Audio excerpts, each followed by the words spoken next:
રાજ્યમાં હર ઘર તિરંગા અભિયાનની શરૂઆત. મુખ્યમંત્રી ભૂપેન્દ્ર પટેલે પોતાના નિવાસસ્થાને લહેરાવ્યો તિરંગો. રાજકોટ, અમદાવાદ, સુરત અને વડોદરામાં ભવ્ય તિરંગા યાત્રાનું આયોજન.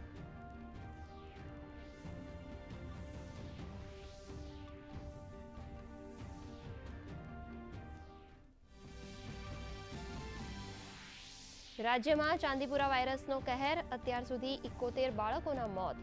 પંચમહાલ, સાબરકાંઠા, અરવલ્લી અને મહીસાગર જિલ્લામાં સૌથી વધુ એક્ટિવ કેસ.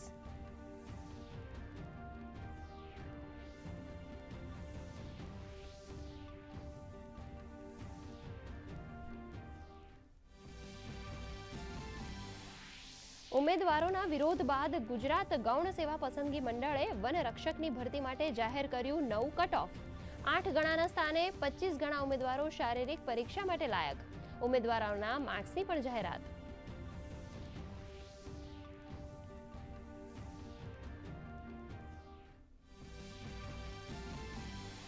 હવે 2 વ્હીલર પર પાછળ બેસનાર વ્યક્તિને પણ પહેરવું પડશે ફરજિયાત હેલ્મેટ. ગુજરાત હાઈકોર્ટનો મહત્વનો આદેશ. 15 દિવસ બાદ સ્થિતિની સમીક્ષા કરી અન્ય શહેરોમાં પણ કરાશે લાગુ.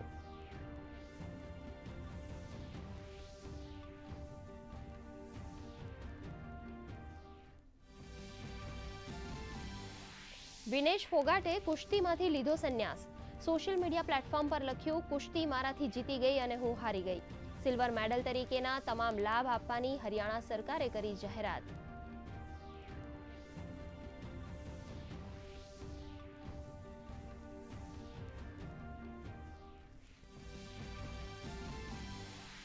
પેરિસ ઓલિમ્પિકમાં ઇતિહાસ રચવાથી એક કદમ દૂર નીરજ ચોપડા. સતત બીજી વાર ગોલ્ડ મેડલ પર રહેશે નજર. તો કાંસ્ય પદક માટે આજે ભારતીય હોકી ટીમનો સ્પેન સામે મુકાબલો. ગઈકાલે વેઇટ લિફ્ટિંગમાં મીરાબાઈ ચાનુ મેડલ ચૂકી.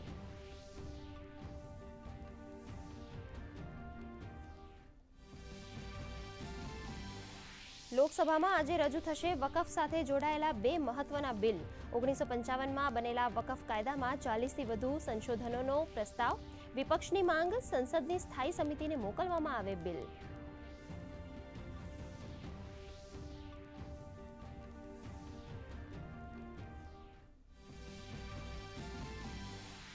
બાંગ્લાદેશના અંતરિમ કાર્યવાહકના રૂપમાં આજે શપથ ગ્રહણ કરશે ડોક્ટર મોહમ્મદ યુનુસ.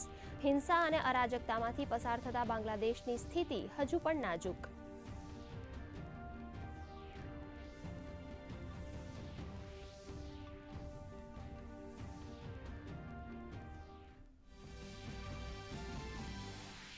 જમ્મુ કાશ્મીરમાં વિધાનસભાની ચૂંટણીની તૈયારીની સમીક્ષા કરશે ચૂંટણી પંચ. રાજકીય પક્ષો સાથે કરશે બેઠક. ચૂંટણી યોજવા માટે સુપ્રીમ કોર્ટે આપી છે 30 સપ્ટેમ્બર સુધીની ડેડલાઇન.